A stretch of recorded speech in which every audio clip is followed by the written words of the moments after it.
Okay, so today we're going to really dive deep into something that I think a lot of people struggle with. I mean, I know I do sometimes. Serious, you know what I mean? Exactly. And I think that's something so many of us experience, where we just feel this lack of Oh, motivation. totally. You're just like dragging yourself through the day. Yeah, and it's easy to just kind of brush it off and be like, oh, I'm just being lazy. Right, Well, right. But Alex really gets into how it could actually be burnout. and that it's not just like a character flaw or anything like that. No, not at all. It's like a real sign that something's off. Yeah, like your body's trying to tell you something. So our goal today is to really help you guys figure out if what you're going through is just like a temporary slump or if it's something deeper. Exactly. Like, do you need to just like push through it, or do you need to actually step back and make some changes? Right. So the first thing that Alex talked about was that burnout is basically this state of total exhaustion, like emotional, physical, and mental. Yeah, and it's not just like being tired after a long day. No, it's much more intense than that. It's like this constant state of depletion. Yeah. And it comes from being under stress for a really long time. So it's kind of like, think about it like your phone. If you never charge it and you're constantly using it, It's gonna die. it's going to die. It's going to slow down. The battery's going to get all messed up. Totally. And that's kind of what happens to us when we experience burnout. We just run out of juice. Yeah. And then the first sign that he talked about was this constant exhaustion. Like you said, it's not just being tired. No, it's different. Yeah. It's like even when you sleep, you still feel exhausted. Exactly. And even little things just feel so overwhelming. Right. It's like you don't have the energy to do anything. And he told this story about his friend who's like this super high achieving person. Oh, wow. And they were just constantly tired. Yeah. And they thought maybe something was wrong with them. Oh, I see. But it turned out they were just burnt out. They just needed a break. They needed a break.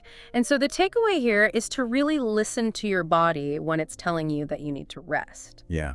Don't just try to power through it because it could make things worse. Exactly. Then the next sign he talked about was this decreased motivation and productivity. Uh-huh. So have you ever had those moments where you're just like, I can't focus? Oh, yeah. All the time. You're procrastinating? Mhm. Things that used to be easy just feel so hard. Yeah, like you just don't have the mental energy to get anything done. And he compared it to like a car engine that's overheating. Oh, wow. That's a good analogy. If it overheats, it can't function properly. Exactly.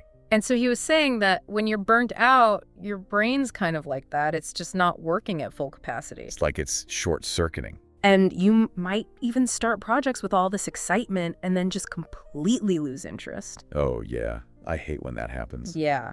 So the key here is to recognize that this isn't necessarily because you're lazy or undisciplined. Right. It's because your brain needs a break. It needs time to recharge and recover. Exactly.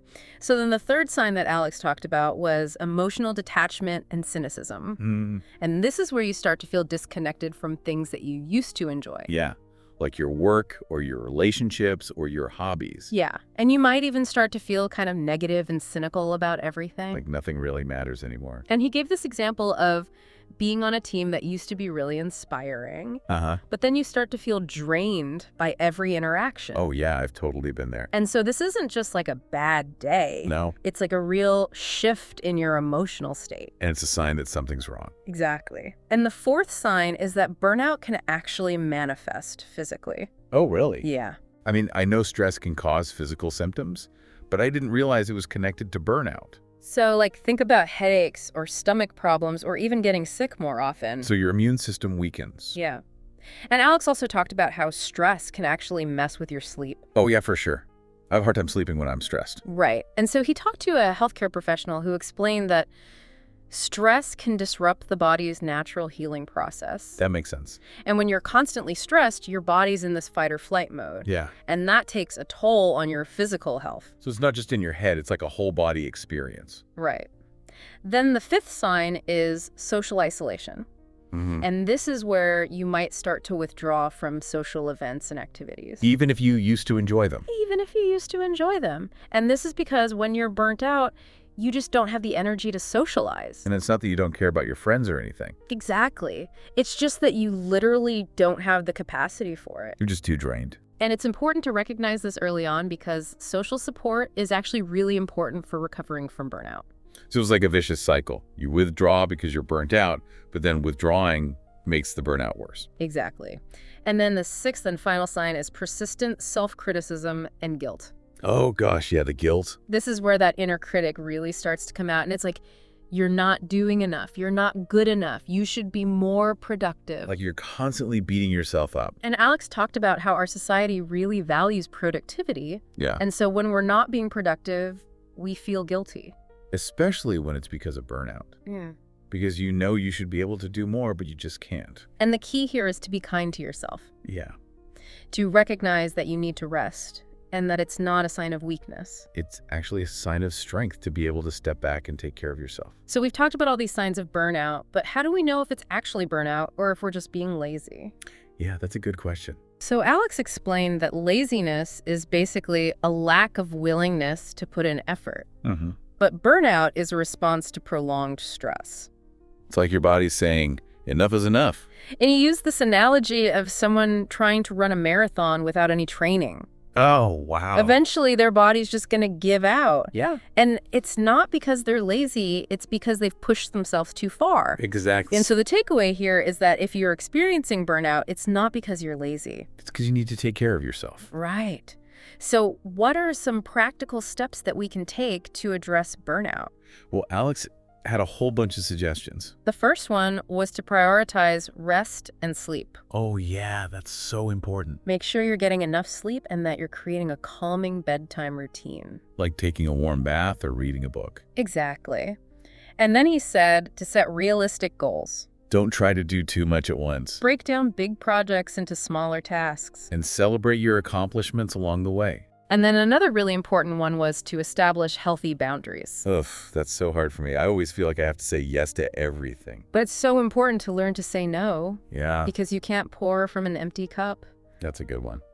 And then Alex also talked about the importance of social support, reaching out to friends, family, or even a therapist. Sometimes it just helps to talk to someone about what you're going through. And then he also suggested incorporating mindfulness and relaxation techniques into your routine. Like meditation or yoga. Exactly. Things that can help you to de-stress and calm your mind. I need to try that. And then finally, he said that there's no shame in seeking professional help. Yeah. Sometimes you just need a little extra support. And he emphasized that these strategies are not one size fits all. Right. What works for one person might not work for another. But they're a good starting point. Yeah, definitely. And to make all of this more concrete, Alex shared a story about a listener named Sarah. Oh, cool. So she was a mid-level manager. Okay. And she was feeling all these symptoms of burnout. Like what? Irritability, detachment from her work, trouble sleeping, emotional numbness. Yeah. And at first she thought she was just being lazy. I can see why she would think that. But then she talked to a mentor. Sure. And the mentor helped her to see that she was actually experiencing burnout. That's great. And so she started to make some changes. Like what? She adjusted her workload, Sure. set boundaries, and she started incorporating self-care into her routine. Good for her. And as a result, she started to feel a lot better. That's awesome. I love that. And her story shows that burnout is not a life sentence. No. You can recover from it. Yeah. And it's not a sign of weakness to ask for help. It's actually a sign of strength. So as we wrap up this deep dive, the main message that we want you to take away is that recognizing burnout is the first step to recovery. Yeah. It's not easy to admit that you're struggling, but it's so important. And once you admit it, you can start to make changes. And burnout is not a reflection of your worth. Bro. It's a sign that you need to reprioritize your well-being. Yeah. You need to put yourself first. And remember that you're not alone in this. So many people experience burnout. Yeah. It's nothing to be ashamed of. So as you think back on the 6 signs of burnout that we discussed today, The exhaustion, the lack of motivation, the emotional detachment, the physical symptoms, the social isolation, the self-criticism, which of those resonate with you? and what is one small step that you can take today to start taking care of yourself? Even if it's just something small. It could be anything, like taking a break from social media, Going for a walk in nature. meditating for 5 minutes. Or just saying no to something that you don't have the energy for. Whatever it is, just make sure you're prioritizing your own well-being. Because you deserve to feel good. Exactly. And that's it for today's deep dive. Thanks for listening. See you next time.